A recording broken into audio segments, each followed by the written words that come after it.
Hi everybody, मैं Sandeep sir. मैं आपको पढ़ा रहा था संविधान के भाग, और हमने पिछली क्लासों में बता चुके हैं कि भाग 1 से लेके भाग 25 तक क्या क्या है, और इन भागों में कितने आर्टिकल्स आते हैं, कौन से भाग में कितने आर्टिकल्स आते हैं और कौन से भाग में क्या क्या है, इनके बारे में हम चर्चा कर चुके हैं। और आज हम इन भागों के बारे में पूरी जानकारी करेंगे कि भाग पहले में आज हम पढ़ेंगे भाग 1, जिसमें हम बताएंगे भाग 1 में क्या है और कितने आर्टिकल्स आते हैं। ठीक है। और अगर आप बात करें तो भाग 1 में क्या है, वह है संघ एवं राज्य क्षेत्र। भाग 1 में है। अगर हम बात करें इसके आर्टिकल की कि भाग 1 में कितने अनुच्छेद या आर्टिकल आते हैं, अनुच्छेद को ही आर्टिकल से बोला जाता है।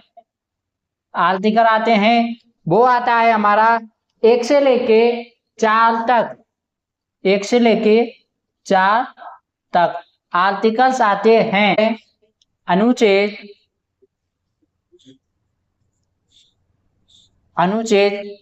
1 में क्या है, और देखो अनुच्छेद 1 में है भारत या इंडिया राज्यों का संघ है। ठीक है। भारत भारत बोल रहे तो इंडिया, INDIA, इंडिया राज्यों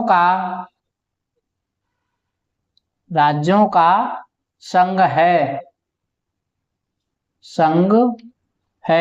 अगर हम बात करें राज्यों का संघ कहने का क्या मतलब है, राज्यों का संघ, इसमें क्या है, तीन चीज आते हैं हमारे। कौन कौन से आते हैं, देखो पहला आता है हमारा स्टेट, और दूसरा आता है हमारा यूटी, जिसे हम केंद्र शासित प्रदेश बोला जाता है, और तीसरा आता है हमारा आरक्षित क्षेत्र।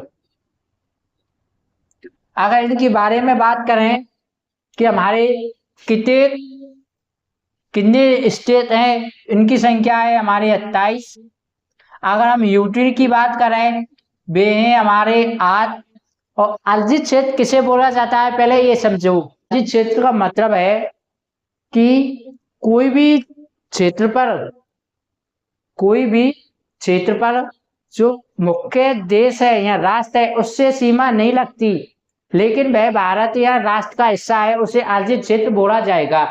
अगर हम बात करें भारत में कितने अर्जित क्षेत्र हैं, वे 0, क्योंकि ऐसा कोई भी क्षेत्र नहीं है या जमीन नहीं है जो कि सीमा से नहीं रखती।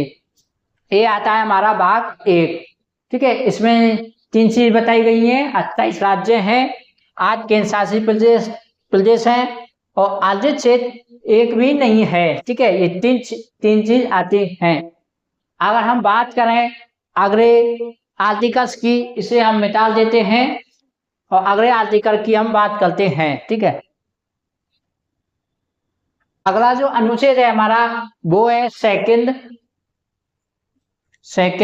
और इसमें क्या बताया गया है, ये देखो इसमें ये बताया गया है कि राज्य हो या केंद्र शासित प्रदेश हो, इसके नामों में या राज्यों की सीमाओं में कोई भी प्रकार का जो परिवर्तन होगा वह केवल संसद के द्वारा किया जाएगा।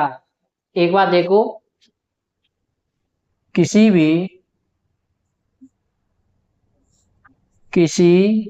भी राज्य या यूटी लिख देता हूं, केंद्र शासित प्रदेश में किसी भी प्रकार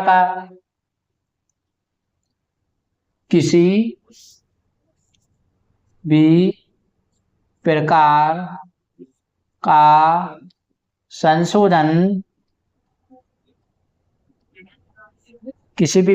संशोधन संसद के द्वारा किया जाएगा। संसद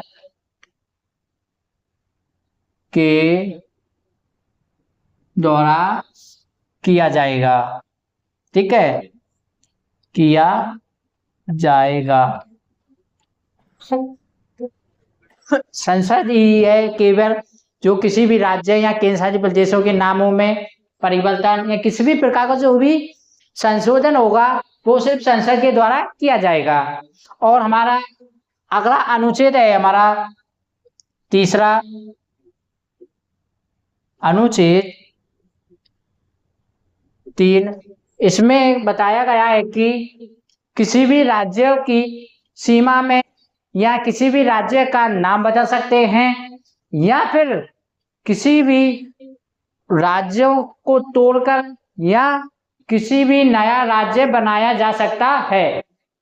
ठीक है, ये देख लीजिए,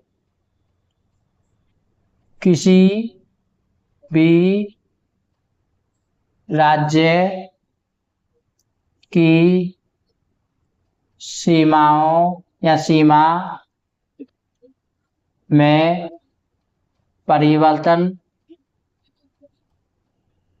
किया जा सकता है, किया जा सकता है, किसी सीमा में परिवर्तन किया जा सकता है या फिर किसी भी राज्य का नाम बदल सकते हैं, नाम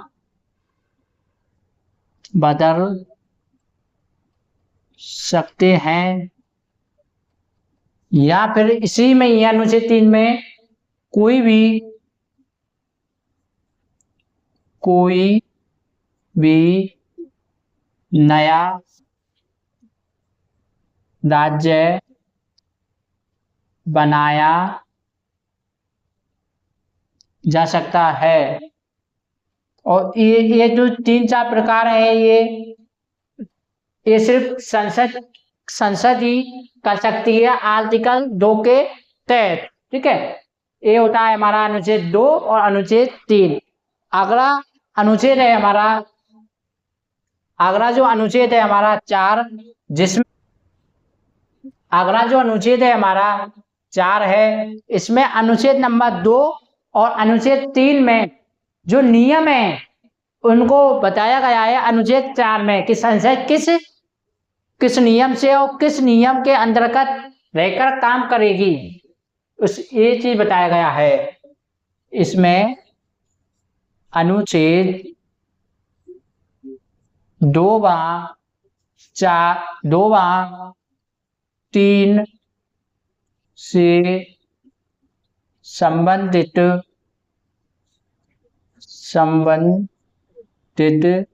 नियम हैं। ठीक है, ये होता है भाग 1 कंप्लीट। संघ एवं राज्य क्षेत्र में 4 आर्टिकल आते हैं और 4 आर्टिकलों के बारे में हम बात कर चुके हैं। अगला भाग है हमारा भाग 2, जिसमें नागरिकता के बारे में बात की गई है, जिसकी चर्चा हम अगली वीडियो में करेंगे।